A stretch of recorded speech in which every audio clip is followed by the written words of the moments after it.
G'day everyone, I'm David Reedy. Welcome to Piano Finally, a podcast by an old bloke who's getting around to learning the piano. Finally.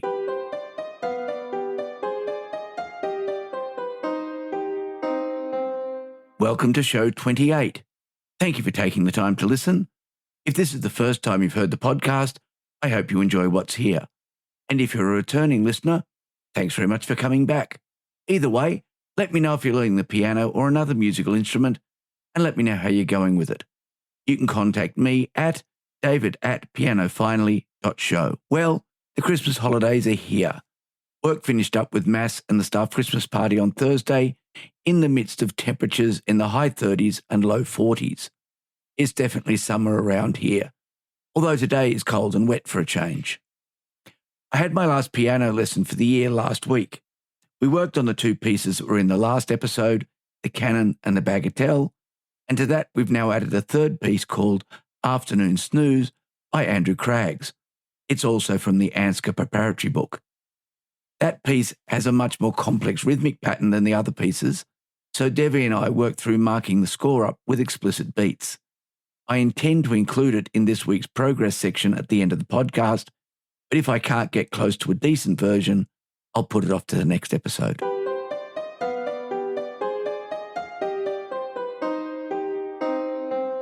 I'm not sure why I've left it so long to recommend this channel. It's one of the best piano channels on YouTube and one of my favourites. It's run by Brazilian pianist Fabrizio Andre Bernard de Paulo, who goes by the professional name of Lord Vinheteiro. The channel has over 7 million subscribers and the videos have over 1 billion views, so I'm not the only one that thinks his work is pretty good. Apart from being an excellent pianist, Lord Vinheteiro presents his work in an interesting way. He maintains a deadpan expression on his face regardless of the type or expressiveness of the music, although there have been a few times when he cracks a smile while playing. Lord V doesn't speak in his videos, with any necessary information popping up in the form of text.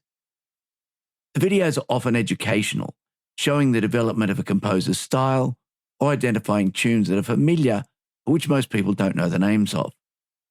There are performances of common pieces done in uncommon ways or keys, and many of the performances are just good fun. If you want to watch some enjoyable videos with a touch of educational content, then Lord Vinheteiro's channel is worth a watch. And if you want to hear what Lord V sounds when he speaks, there is a collaboration video on the Pianote YouTube channel where he guesses the brand and the price of different pianos while blindfolded. It's worth a watch, and so is his latest video for Christmas. It's made of Christmas music, and his wife and his baby son are both there too. So have a listen to Lord V. It's well worth it.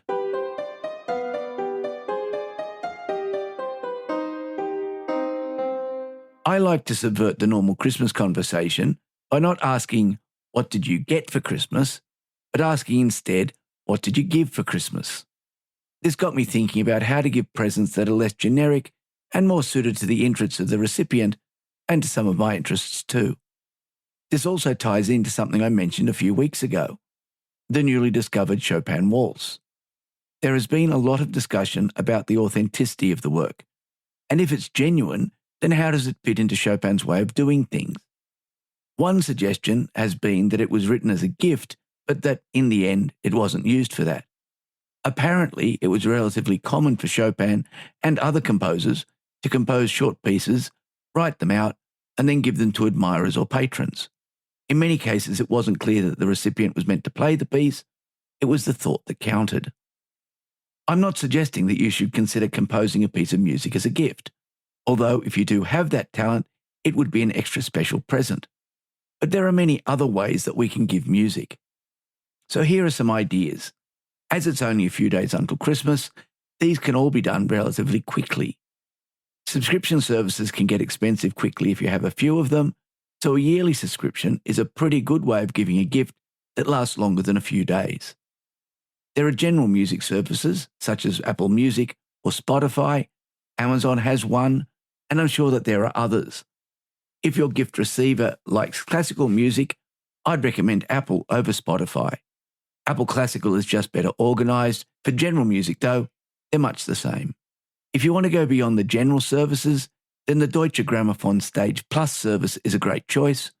It gives access to a huge library of DG recordings, as well as their video performances and documentaries as well. The catalogue is constantly expanding, and it would be an excellent choice for a classical fan. Similarly, if opera is more to your recipient's likes, the Metropolitan Opera has a subscription service with access to hundreds of opera performances across the last few decades. The quality varies with age, but the chance to see some of the opera world's greatest performers more than makes up for the lower video quality. The more recent performances have excellent sound and vision. Adjacent to music performances, the Royal National Theatre has a subscription service called National Theatre at Home, which has video recordings of the National Theatre's productions. These are film stage plays which, until recently, were only available if you went to the theatre or caught them in a limited release in selected cinemas around the world. The cast of these productions is stellar, and unless you're in London or New York, it is unlikely to see these actors outside of television shows or movies.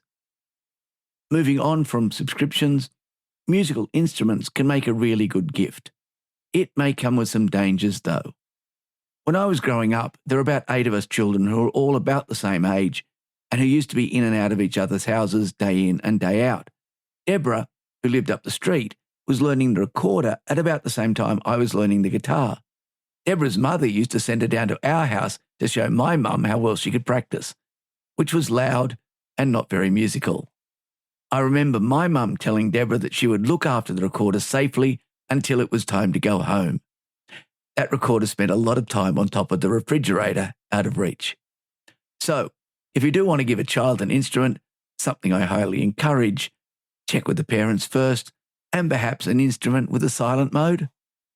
There are many other musical options, scores, books of collected works, even books about musicians. A friend's daughter is getting a bit bored with the classical music she's learning for her piano exams, so she's getting a collection or two of Taylor Swift PVG music. Music is such an important part of life. It makes an excellent gift in any form. So have a think about those people you're buying for and give them something they can hum along to.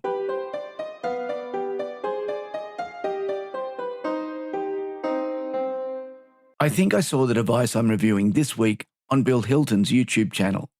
As you know, I'm quite interested in music theory and how you use it when putting music together. And if you looked into music theory much yourself, you'll know that there are lots of acronyms to help you remember the order of things. This week's device is designed to help you quickly navigate all the complexities of the circle of fifths so that you can use it to construct chord progressions. It's the Circle of Fifths decoder from Noisy Clan.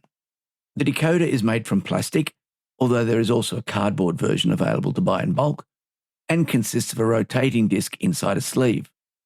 The disc is marked with the names of the 12 keys in the circle of fifths, and as you rotate it, various pieces of information show through clear windows in the sleeve.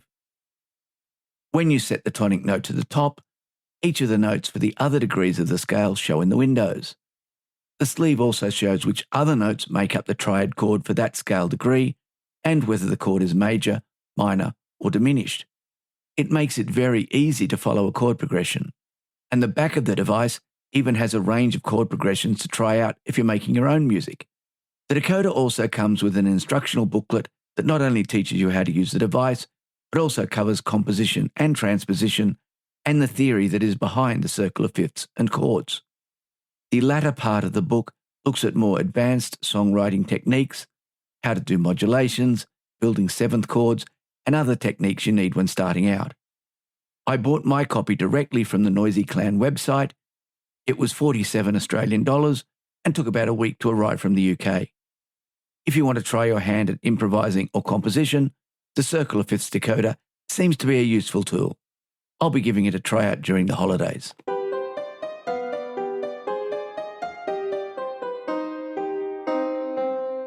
Well, that's it for this week. If you'd like to contact me, email is the best way. You'll find me at david@pianofinally.show and the website at www.pianofinally.show. In both cases, Piano Finally is all one word. The show is also on Facebook and Instagram and available as audio only on YouTube.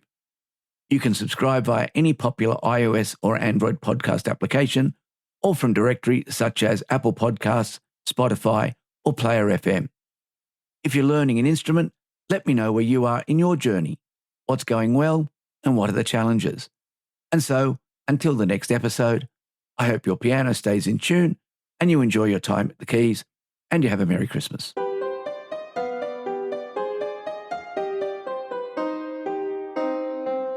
I'm recording this part of the podcast before I record the piano pieces for this week, and I'm intending to include 3 pieces in this week's progress. The first is Fritz Spindler's Canon, which I've been working on now for a bit over a month. I've been working on getting both the dynamics and the phrasing working at the same time. It currently seems that every time I get one right, the other falls apart. I am, however, confident that I'll get there eventually. The second piece is the Bagatelle in F by Daniel Gottlob Turk. It's a List B piece in the Ansgar book. I'm pleased with how it's coming along. The third piece, if it's here, is just the right hand from Afternoon Snooze by Andrew Craggs from the Ansgar List C. It has a more complex rhythm and is only just starting to sound recognisable. I'll be doing lots more work on it. Editing David here, I decided not to include it. There's a lot more work that needs doing before I'm prepared to put it on the end of the podcast. Maybe next episode. All the recordings were made using the Kawai NV10 as the keyboard and Piano Tech running on an M4 Pro Mac Mini. Piano Tech is set to the new Shigeru Kawai SKEX in classical recording mode.